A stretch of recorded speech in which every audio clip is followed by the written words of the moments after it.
All right. I'm going to say this to you, Scorpio. This is not the week to stay at home. This is not the week to stay at home. It's time to go out there and shine and be this kind of light. There's going to be a Leo energy coming in, but you know me, I don't really, the signs don't own the cards, they just lend their characteristics to them. So let's start off with the Nine of Swords. And have a look. Remove the Nine of Swords. What do we have? What are we left with? Some beautiful energy, right? Ace of Wands, Seven of Pentacles, Sun, the King of Wands, Three of Cups. And yet, it's the underlying energy. Stress, anxiety, worry. I'll tell you this, you guys are going to be at your scorpionic best this week. No one's going to see this. That's the thing with Scorpios. They go through stuff and no one ever sees what it is because it's so deeply hidden. And that's what your reading is literally showing that. Literally showing that, right?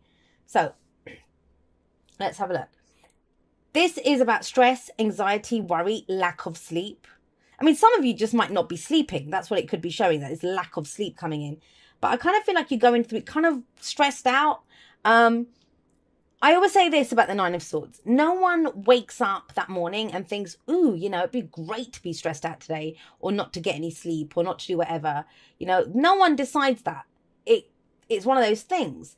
And yet the Nine of Swords says things are not as bad as they seem. No matter what's going on, it gets bigger and it gets bigger and it looks worse in our heads because we keep, we'll keep going over and over and over and it becomes bigger and bigger and bigger and bigger. I really don't think, especially with the energies coming up, but that's not even me being my little, Sagittarius rising optimistic best that I always am. Your reading says that it's not as bad as it seems. Now, like I said, Libra got this in exactly the same place and I shuffled like a beast in between readings. Ace of Wands here. What are you trying to start? What is this new beginning? I think everyone just wants a little bit of excitement or a little bit of fun or a little bit of something, right? Maybe that's what's stressing you out. That how am I going to start this? How do I start this new project? How do I start this new relationship? How do I get that spark back? It's that kind of energy when I see these two here. But with the Ace of Wands coming out, it's beautiful energy. That's the central issue here. It's everything else revolves around this. This is what we're focused on. Either what we're dealing with or what we're focusing on, what we're trying to get to happen. And it's a new start. Something that calls to our creativity, to our passions. And we got the perfect guy coming in here to deal with all of that. But we'll get to him in just a moment. But with the Ace of Wands there, and then there's a lot of stress around this. And you know what? I don't know if any of you saw my Instagram story. I had posted it Thursday. I'd posted it last week. And I've been trying to get a life. And that's my new project, get a life. Nothing wrong with the life that I have. But I always think that, it's why wait till something's broken? I want a full and a rich experience in my now. I'll try to talk about this in the outro a little bit so I don't kill your reading. But one of the things that I posted was I said, getting a life is harder than it looks, because it is. And that same sentiment seems to be coming up here. I want some new excitement. I want some passion, but it's like, what the hell? It's stressing me out to do this. This is meant to be fun. I always see Wands as kind of very fun energy. Think about the Knight of Wands and the Page of Wands. They're very fun. They're very kind of action-oriented and adventuring and exploring and looking for new experiences. And I get it. I understand why it's stressing you out, because you have the Seven of Pentacles coming up as a past energy. And as a past, that could be last week, last month, last year. The past is whatever. It just shows us why we are where we are. You've put in so much time and bloody effort into something. That's the Seven of Pentacles. It says that. Now, unlike most Seven of Pentacles in this deck, she actually looks quite happy with herself, with what she's getting back. But when we have sevens for me are where we analyze. We look at it. We're like, how far have I come? What am I getting back from this? Because, you've gone from the Ace all the way to the Seven. You've been at this for a while. And you've started to see, or you did in the past, get some returns from it. Now, Seven of Pentacles asks, is it worth it? Is sustained effort worth it? You'll get to where you need to be. Is it coming in fast enough? Is what you're getting, is it right for you? But I do feel like this relates This relates to a situation, whether it's your work, a relationship, a hobby, a business, whatever, that you've already put substantial time and effort into with that Seven of Pentacles there. Pentacles are always tangible. But I don't know, for some of you, you might be, I don't know, maybe you've got a business, right? And it's doing really well, but it doesn't excite you anymore. It doesn't excite you anymore. Or there's a relationship, you've had a lot of effort that's gone into it, you've had to do a lot with it, and you're solid. I'd say you're probably solid now with the Seven of Pentacles there, as in, you can see things are improving or moving forward, and Pentacles usually, I keep saying Pentacles, it's coins in this deck, but it is Pentacles. You'll get someone saying, why are you saying Pentacles? It's coins. They're the same. So Pentacles, coins coming up here. With that 7 there, you've already done this. So it's now you're looking at, well, maybe that's killed the passion. Maybe all the work and effort you put into getting that promotion or whatever, it's killed your love of the job. And so you're trying to get that spark back with the Ace of Wands. But guess what? Forget the spark, you've got the bloody whole sun coming in here in the present. Now, out of this, so this is not in vain. Those of you that think I put in all that time and effort for nothing, and I think some of you are doing that. That's what this is. What was the point of that? What was the point of it? There's your point. The sun shows you that. Now, the sun is sat underneath the Nine of Swords. And this is being in your head. As much as swords are about your thoughts, your ideas, your beliefs, and how you communicate them, I don't see communication with the Nine of Swords. I actually see the Nine of Swords as the most difficult. Well, the Three of Swords is not exactly a fun energy, but this is when we're in the thick of it. Whatever we're going through, whatever leads to that guy with 10 swords in his back and the 10 of Swords, it's happening here, the Nine of Swords. In our thoughts or ideas, the worst case scenario is playing out in our heads right here. But then you have the sun. The sun is seeing the truth. The sun is seeing everything. And out of seeing everything very clearly, because you don't see it clearly here, you're just listening. That's our fear response. And don't forget, fear tries to keep you safe, right? This is the what ifs and what if it never happens and how will this be and what's going to happen with that. That's all of that stuff. The sun is like, well, here, potential for great happiness. And I think if you're looking for a new direction, it becomes apparent with the sun. But the sun says that it's not just about, I don't think it serves us to look at the sun as this kind of card that shows up or energy that shows up and just fixes everything. Because it doesn't. All it does, think about it. If it's a hot day, it's a clear sky and the sun's high in the sky, it's noon, and you go out into your garden, it'll show you everything clearly, but it might show you that there's weeds, then you need to pull the weeds out.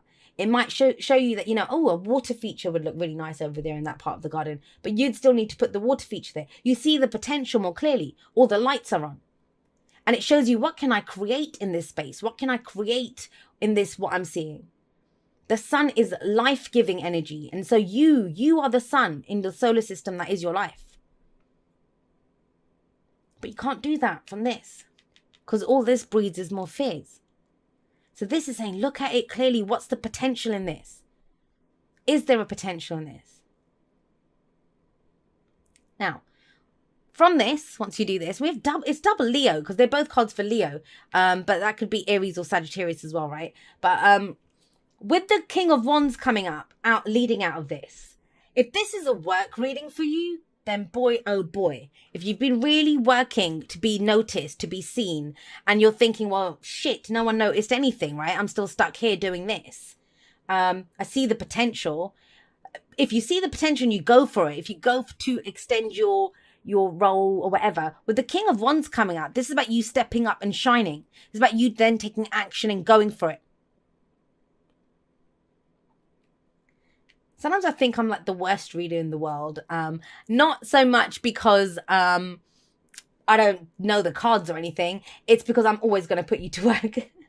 I don't believe in, I don't think life is a spectator sport. And that's why I always say, know your reader. Because each reader is a filter for the messages that come through. And that's the kind of person I am.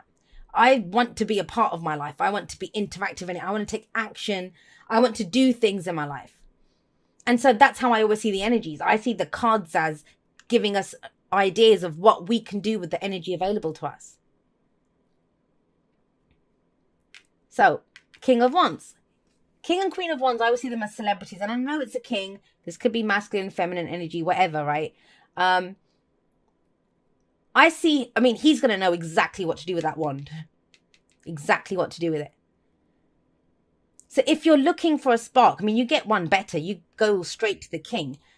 Whatever this is that you're trying to initiate, second chance in relationship, relight the fire, the spark, get the passion back, get an idea for a project, shine at work, get a new job even, right? I feel like here, this week, there's potential for you to see the way forward. But it comes with you not hiding here in your thoughts, afraid, stepping out there and saying, yeah, this is who I am. You know, consider me for this job. Look at me. I'm passionate. I'm sexy. I'm attractive. I'm whatever. That's the King of Wands. He's not going to shine his light. He is neither. I mean, the sun doesn't shine its light. It's there. And that's the King of Wands too. He shines. And I feel like you're being asked to shine and to shine bright. No more hiding in the background doing the work. No more tinkering away in the background for you, Scorpio. Which I get it, right? You know, you guys are the sign of the intensity and the underworld and going within. But when you've gone within, whatever you've learned from that, it's about bringing that up to the surface now. Bringing that up to the surface. And for some of you, I know it's going to be very difficult, but listen to your advice. Three of Cups. I really feel like this is about socializing more, getting out there, meeting people. That's what I said. This is not a week to stay indoors. Even if you're waiting for something, like, you know, you've applied for a job, or I don't know, the person that you're interested in has gone on holiday or something, or they're not around. If you stay at home by yourself, you know, this is what happens. What do I always say? You know, we have fire, and you have fire here. Fire is just an energy. Now, you can either set the house on fire, or it could be, you know, whatever with that fire, or you can stay warm with it and cook with it and go hang out with your friends with it. But fire is fire. It's what we do with it. Now, the Three of Cups, it can be, if this is work, this might be networking, socializing, drinks after work with people, that kind of thing. You know, maybe I'm getting a scenario and it's very specific, but whenever I see it, I will say it if I see a scenario. Very specific scenario, just to explain how the energy is coming through, of someone who they get in before everyone else, they do the work. They might leave after everyone else. They're very good. You know, they get the results. They're working hard at this. They're getting the results done. But no one really acknowledges how hard this person works because they don't really hang out with them. You know, Bob, who sits at the end of the office, he might not do as much work, but he buys a round of drinks. He's shows up for my birthday. You know, do you know what I mean? That kind of energy. This is more you showing other aspects of yourself. You know, in a relationship, you might be great. You might have been really great at putting in the practical work. We're saving up for the wedding. We're saving up for the house, or whatever you've been doing. You might be going to the gym. Like, this is any kind of practical work that we put in. You're going to, I usually see gym stuff and working out as wands, but I'm trying to explain the energy to you. You know, you've been putting in the work to be a more desirable, you know, a dating candidate, which I don't even like putting it that way. But, you know, to get the dating done, maybe you've been on the dating apps or doing whatever. You've been putting in the work. But it's too much of the kind of boring, mundane, practical stuff. We need some of that fire back. We need some of the socializing back. You can swipe left, right all day long. It doesn't make a difference if you don't actually go out and hang out with someone, right? And that's your advice, the Three of Cups. Now, for others of you, this very simply, with the Three of Cups here and the Nine of Swords here, is to talk out these fears with someone. That's your network of support. That's your the people that love and support you and that you love and support. Because there's very kind of solo energy going on here. Maybe you've been struggling by yourself. But that fire's there. It's not gone out, even though you might have felt it has. You've been busy working on something, Scorpio. Seven of Pentacles tells me that. But it's time to bring it out into the light. And, you know, this is where another way to explain the energy to you. I'm sorry I'm giving so many, but they keep flying in at me. So that's what I mean. It's general. It's going to apply to everyone in a different way, but that's the energy that's out there. This is that case of, you know, you might be a musician, or you might be an artist, or I don't know, whatever you are. And you've been compiling this great portfolio of, you know, these the photographs I've taken, the pictures that I've painted, or whatever it is, the music that I've done. But it's almost as if you keep doing that, working on it, but you're not actually bringing it out. You're not actually initiating it. You don't have the gallery opening, or, showing your artwork off, or, getting the album out there, or whatever. You're not actually bringing it out into the light, into the public. You're still working away at it. And it's like, well, you're at that point now where you've got enough. You've done enough of that work. Let's expand this. Let's grow this. Let's give birth to something new, right? Create something new. This is a very creative energies here. Let's take that passion somewhere. Let's do something with it. That can even go for self-work. You've done the work on yourself. Now it's time to shine. Show the world what this new Scorpio is that's been born.